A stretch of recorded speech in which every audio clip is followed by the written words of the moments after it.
in the squadron.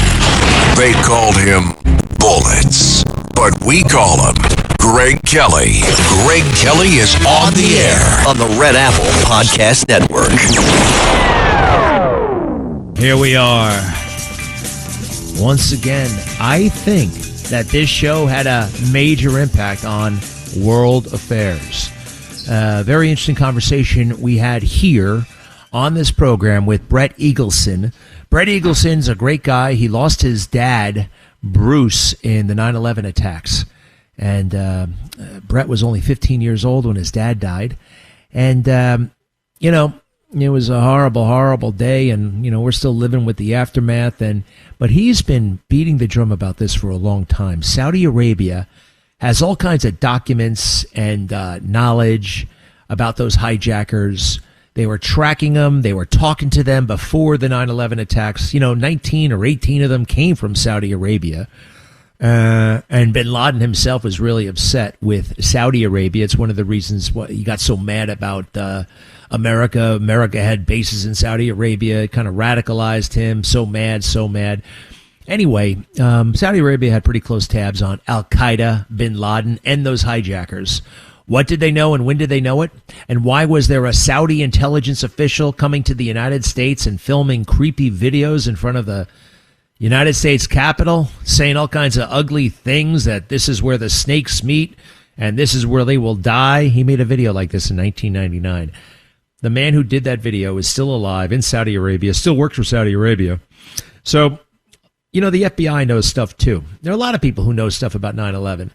But the Saudis, they've got significant intel, and we want it. And we want that guy who made those videos.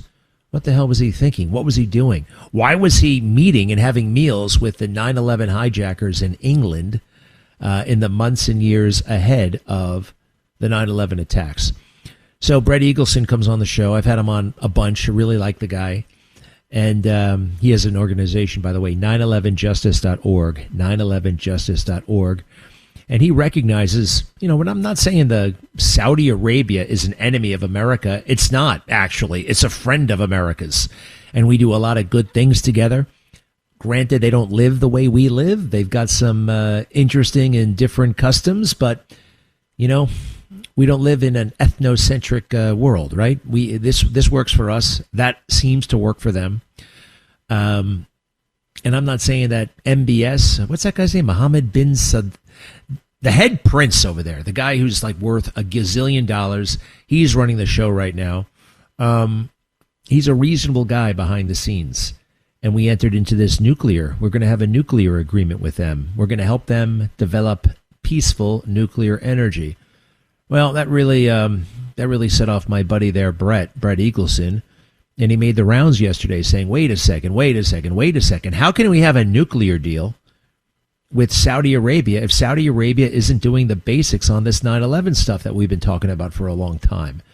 Where are the documents? Where is this intelligence official? Why do you guys not give him to the Americans, or at least offer him up for questioning?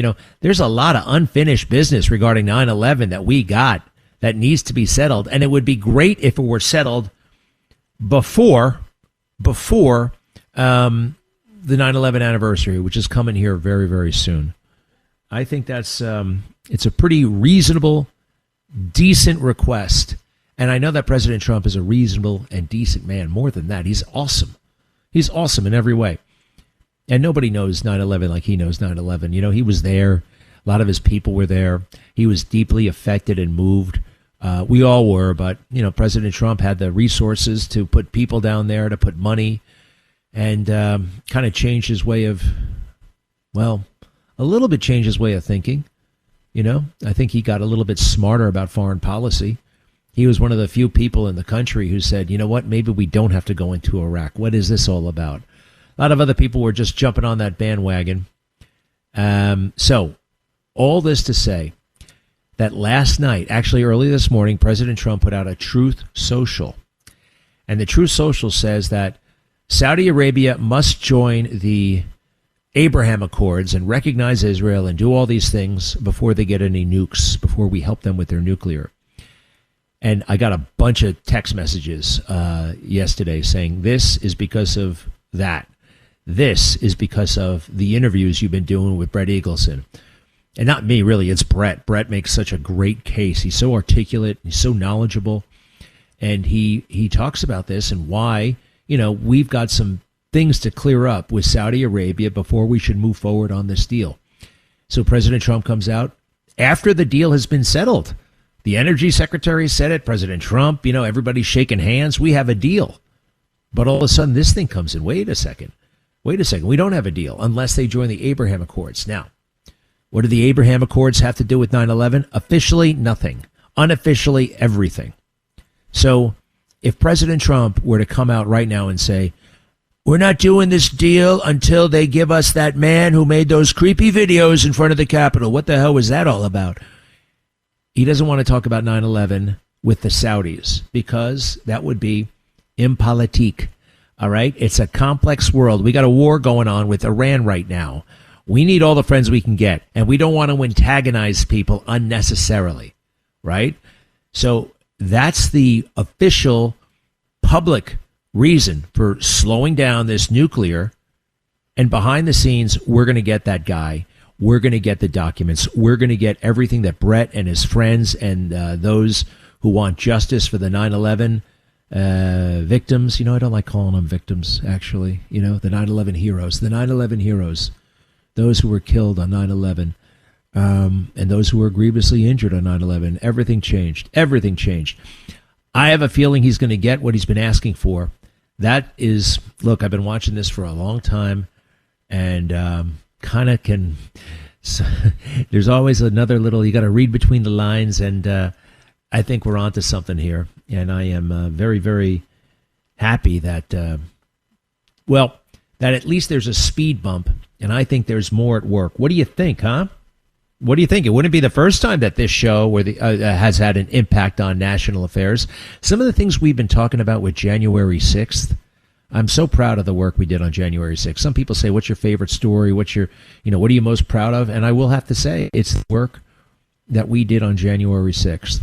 Not being shy about it when others retreated, when others ran, when others said, oh boy, yeah, just, this is bad, Greg, shut up, this was an insurrection, and look at those people. I said, no, I'm going to look at the evidence. I'm going to look at not what people are telling me. I'm going to look at the evidence, what exists.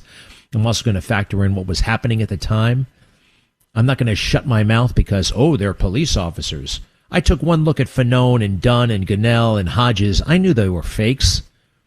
Three out of 4 of the January 6th Capitol cops got book deals. How's that? 3 out of the 4 got book deals. The January 6th guys who testified. That was a crummy case. We still don't have. We still so much more to uncover. All right, so that's good. Very good.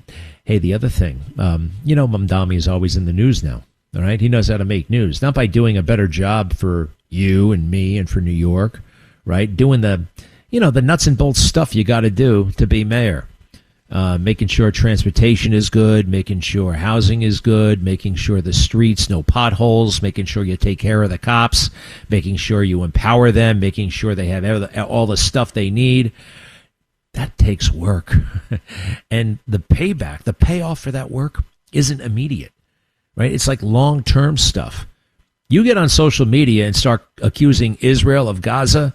In about 2 seconds, you got 50,000 people yelling and screaming and applauding you.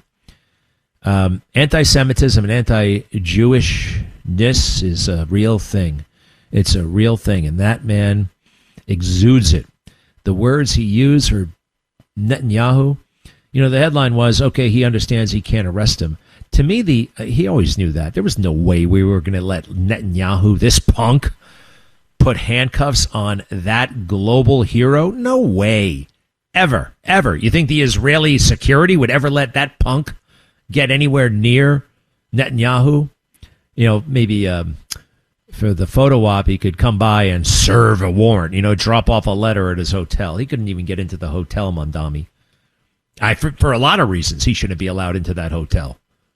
Now, the thing about it is, he actually was able to say genocide. The headline wasn't that he once again accused Israel falsely of genocide and Netanyahu of genocide, war criminal, war criminal. He gets to say that all again, but now it's just kind of assumed. It's not even noticed anymore when people say genocide. Genocide, genocide, genocide. It's genocide. Well, what the hell is genocide? I know what genocide looks like. If you look at the Holocaust and you see all those human skeletons, some dead, some barely alive. You see the gas chambers. You see piles and piles of shoes. You see starvation. You see death.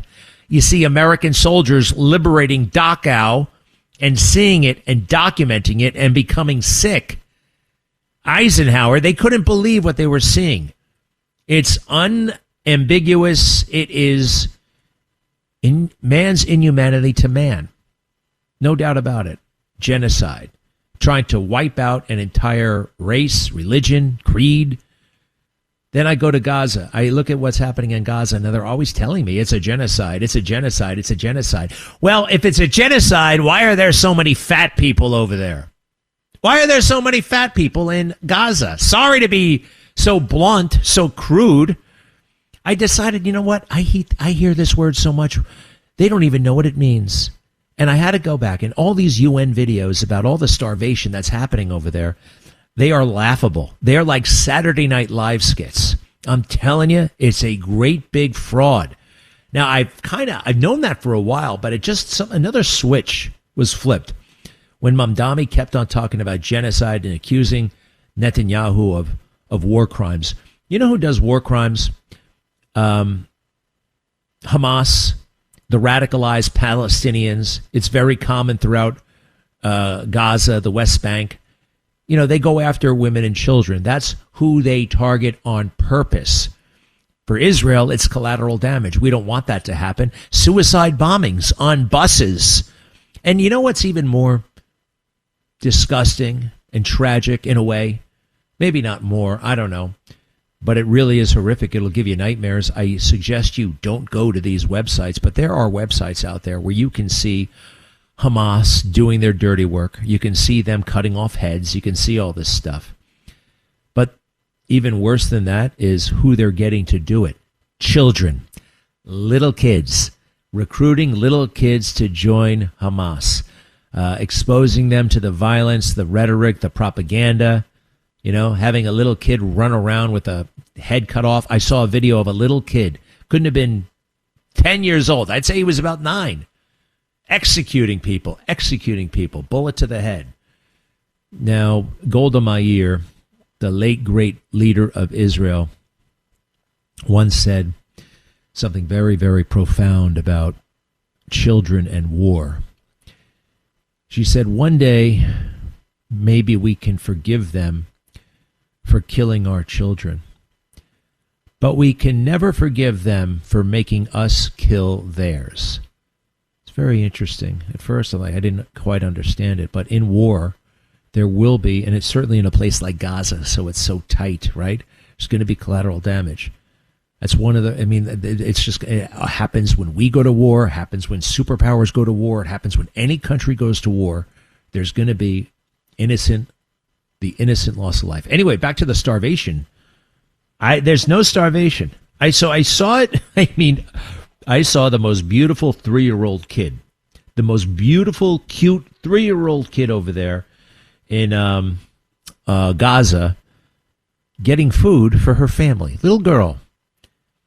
And she lives in a great big tent city, and kind of like the one on the Upper West Side, right? It looked a little bit like some of the stuff we got going in New York. And I'm watching this, and I'm supposed to feel sorry for the people. I'm supposed to feel this is the most adorable kid. I have no beef with the kid, obviously. We love children. And those who are being forced into the army, the Hamas terrorist group, well, gosh, that's a whole other. But anyway, I'd like you to hear this, all right, because something hilarious actually happens. In the midst of all this thing that I'm told is famine and despair and destruction, something hilarious happens. Cut 13, if you don't mind. Cut 13. Actually, you know what? Justin, do me a favor. Hold off on that, because this is almost like a documentary. I almost want to give it away. Well, let me put it to you this way. If you had a family of 7 kids, mother, father, 7 kids. Who would do the grocery shopping? With the mother? With the father? Would you do fresh direct? No, or maybe you might send, I don't know, the 14-year-old, the 15-year-old, maybe the 11-year-old. They do it a little bit differently there, and they're busted, totally busted. ABC News, fake news strikes again. It's epic. Be right back. Greg Kelly. Let's go, Brandon.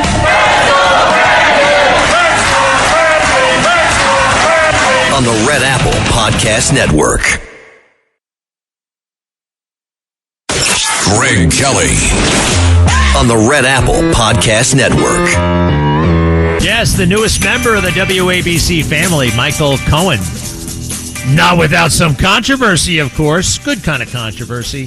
What can I tell you? I like Michael. Look, I despised him there for a little bit. I did. And the only thing I need to straighten out for sure, did he apologize to President Trump? I interviewed him and I challenged him a little bit about, what about the time you called him a racist, and what about this and what about that? And I don't know. He kind of said, well, he was in jail and he started to think about all the horrible things, the worst thing he could say about somebody. And so he said that. And I know, he's making up with President Trump, but part of that is apologizing. You got to apologize. Even if you were forced by the prosecutor, Michael, did you apologize? Did you say, I am sorry for what I did? Because at the very minimum, we know that you had to lie to a lot of people. You lied to a lot of people. Now, maybe you had no choice. Maybe that's the way you felt. Maybe, people will do anything to save their family. I know that, right? It's easy to say, yeah, I would never do that. I would never, ever, ever. Yeah, well, how would you like it if we arrested your family? How would you like it, if we did something to your wife? I would not put that past the Biden Justice Department. Absolutely not. But I think still you owe him an apology, a big apology, The racist stuff was the weirdest, right? The racist stuff. I know President Trump pretty well, and I've seen him over the years, and I see the way he is, and I would say, you could say, the least racist person. It's very unusual, actually, how he interacts with people. Very unusual. We've seen him with all kinds of people, right? We see him with reporters. We see him with kings. We see him with presidents. We see him with senators. We see him with rappers. We see him with everybody. He's not above anybody. You notice I heard that. I'll talk to anybody. I will talk to anybody. And he still has to fight that battle. There are people around him. That's not presidential. You really shouldn't do that. No, you don't understand. They don't understand him. They also don't understand a man who wants to get something done. You're not that concerned about how you look all the time. How does this look? That's Obama. Oh, we got to have those deliverables, the deliverables. Why do you have to have deliverables? Why do you have to make a whole bunch of agreements, the staff, before you get there? Like, then you getting there for the big summit is just a show. Yeah, so we all have something to point to, and we have a deliverable. How about getting there and actually working it out? How about picking up the phone and actually working it out yourself? That's what I always thought. I couldn't believe that when President Trump called Ukraine, there were like 17 people on the phone, including Vindman, Alex Vindman, who, by the way, is going nowhere fast. He's running for the U.S. Senate. How about that? 2 of the witnesses against President Trump. I should do something on that. How they all got books, how they all got speaking gigs, one of them is in Congress right now. The other one's running for the Senate. Vindman, Schlubby Vindman, the poor father from Brooklyn. He knew that Trump was all right. Those schlubs, the Vindman boys. All right, back to that situation. Where were we? Oh, yes, Gaza. So this is ABC News, and they do a little report. This is just like 2 nights ago about how everybody is starving over there in Gaza. All right, now listen carefully. All right, it's going to be tough. Just trust me. This little girl they're talking about is 3 years old. She's so cute, a little bit scruffy, right? Walking around and it's not exactly the nicest place in the world, but she's well fed. She's not skinny, not fat, beautiful. Cut 13, if you don't mind. Cut 13.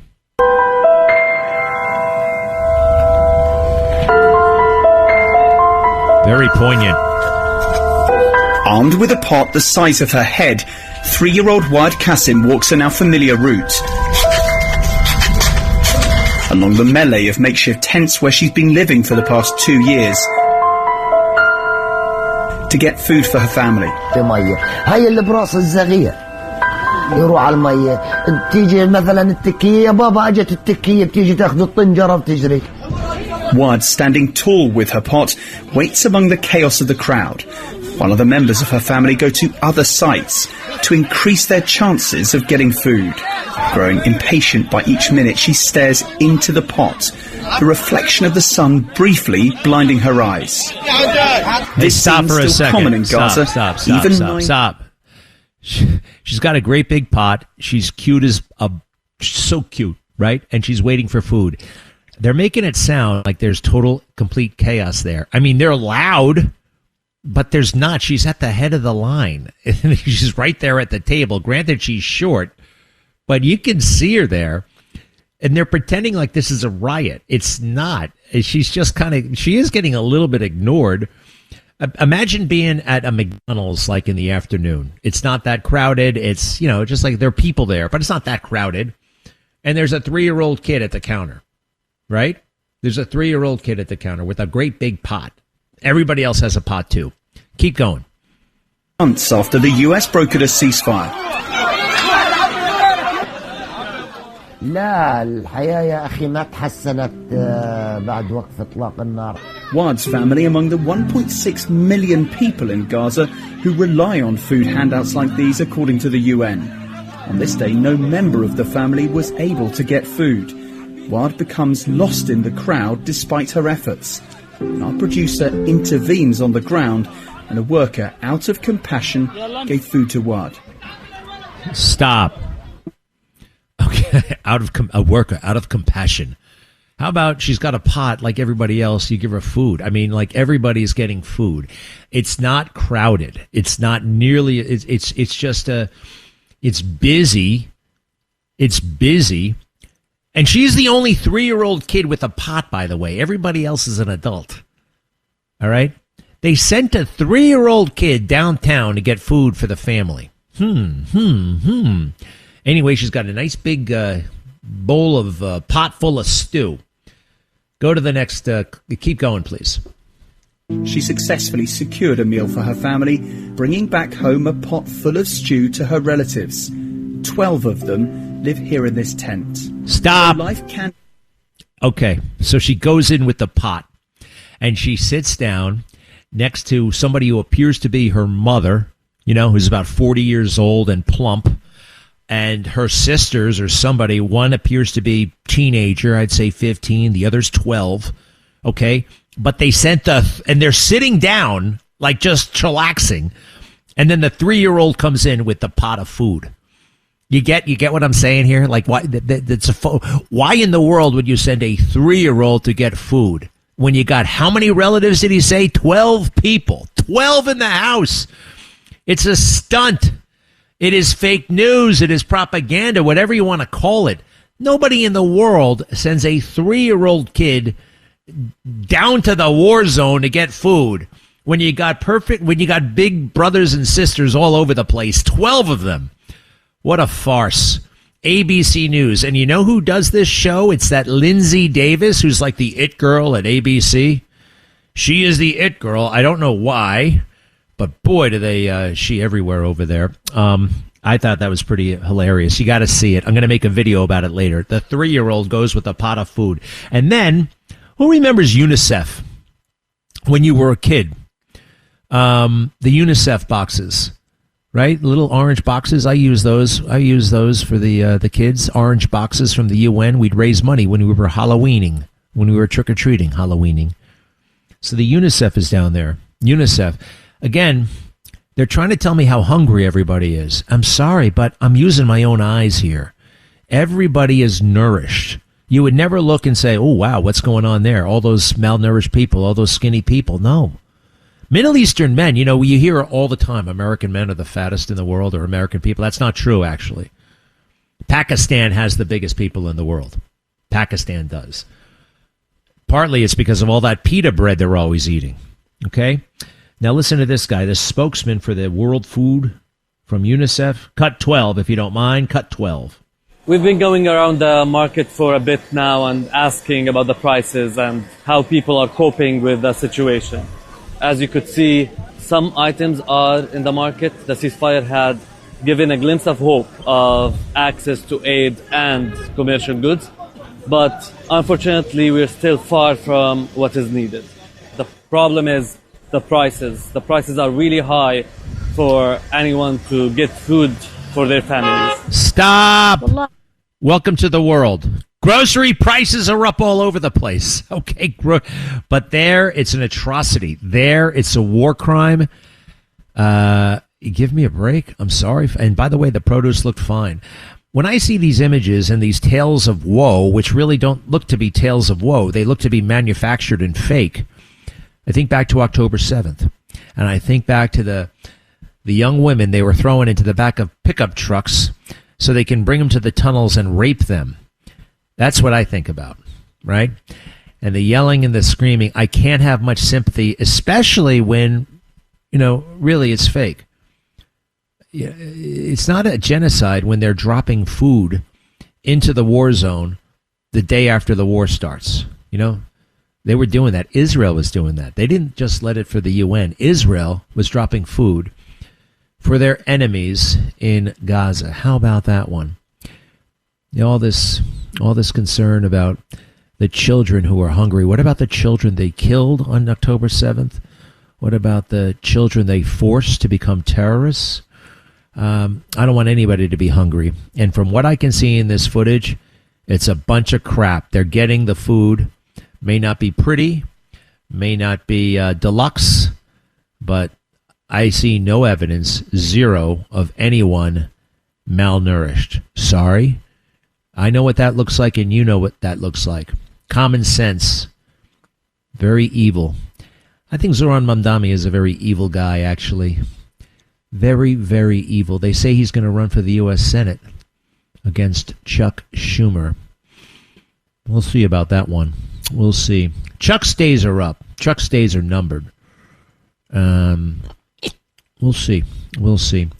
Bruce Blakeman could probably figure out a way to kick this guy out of City Hall. Legally, mind you, legally, I think it's in the Constitution. If he wants to have seminars on world affairs all day long, that's not his job, and I think there's a way to remedy that situation constitutionally. We will be right back. Greg Kelly on the Red Apple Podcast Network.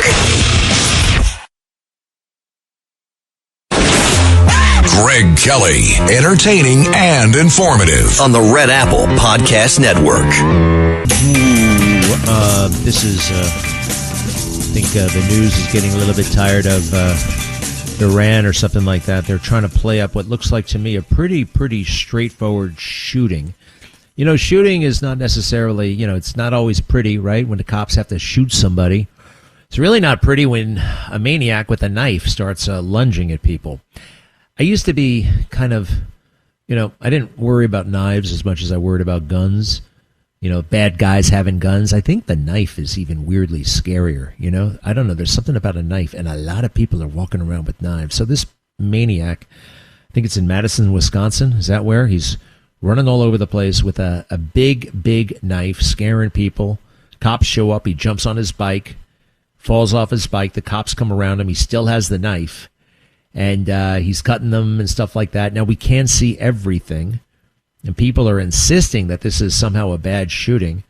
There are 4 cops and 1 guy with a knife. It's very... maybe I watch too much online content, but I've seen people... It looks like they're punched, but they're just stabbed, and they bleed out. You get stabbed, you can walk away for about 10, 15 seconds, and then you collapse and you die. If you have a knife, and I don't care how many cops are on the ground, are trying to take you down or trying to arrest you, if you have a knife, it's a deadly weapon, and you're trying to stab somebody, and actually one of the cops was cut, I think deadly force is kind of by textbook authorized, right? It's like not even a close call. Listen to this. You're going to see, well, you're not going to see anything, I understand, but there are 4 cops trying to subdue this guy. He is clearly, whoever's down there is not cooperating. He's squirming, he's kicking, he's fighting. And then you'll hear the gunshots from the cop. Cut, where do we got this? Cut 14, please. Cut 14.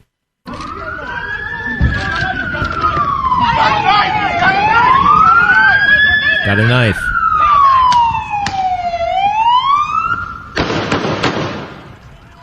Bang, bang, bang. How about that one?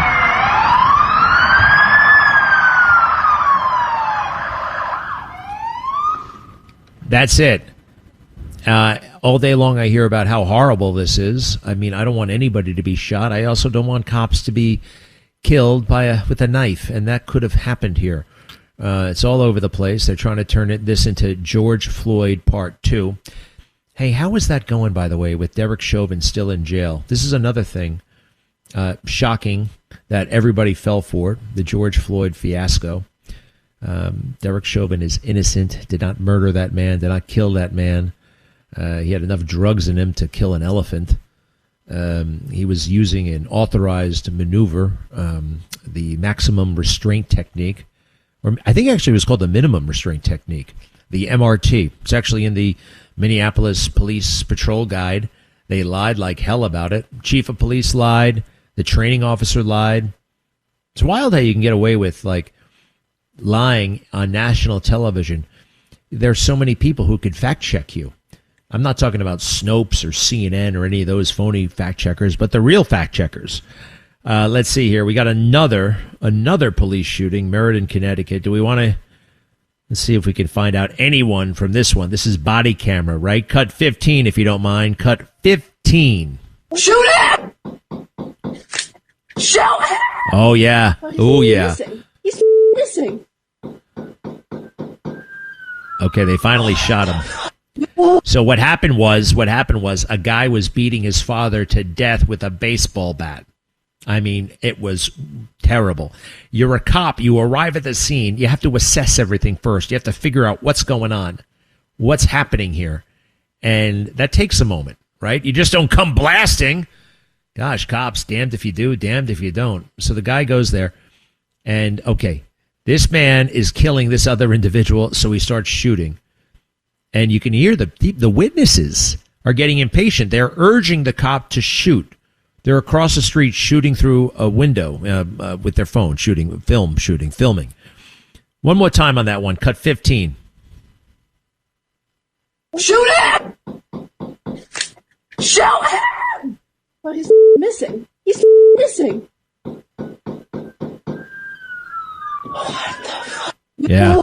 He apparently he missed a couple of times. Boom, boom, boom, boom, boom. Or maybe the guy was just, sometimes you shoot these people, these crazy criminals. Maybe they have PCP inside them or angel dust, and they still, it doesn't stop them initially. That's why you need lethal force. They've studied this. They've tried this. Stun gun. A stun gun only does so much, right? There are big guys. You've seen it a million times. They'll rip the taser right out of them, and they'll keep going. Also, bean bags, they can work. But sometimes they don't.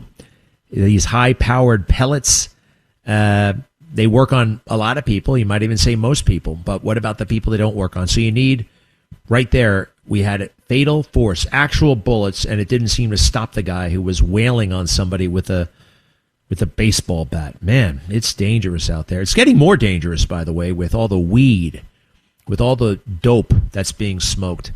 It is a gateway drug. It's also something that induces psychosis. I talked to a paramedic friend of mine, and I was just curious, what are you seeing the most of? What kind of calls are you getting? And he said, marijuana-induced psychosis, and people just raging around, destroying their apartment. Sometimes the cops get called as well, and they go into catatonic state. I totally understand this. The 2 or 3 times I've been high on weed, something similar happened to me. I became paranoid, scared, weird, thought my face was falling off, thought the people in the room were trying to kill me.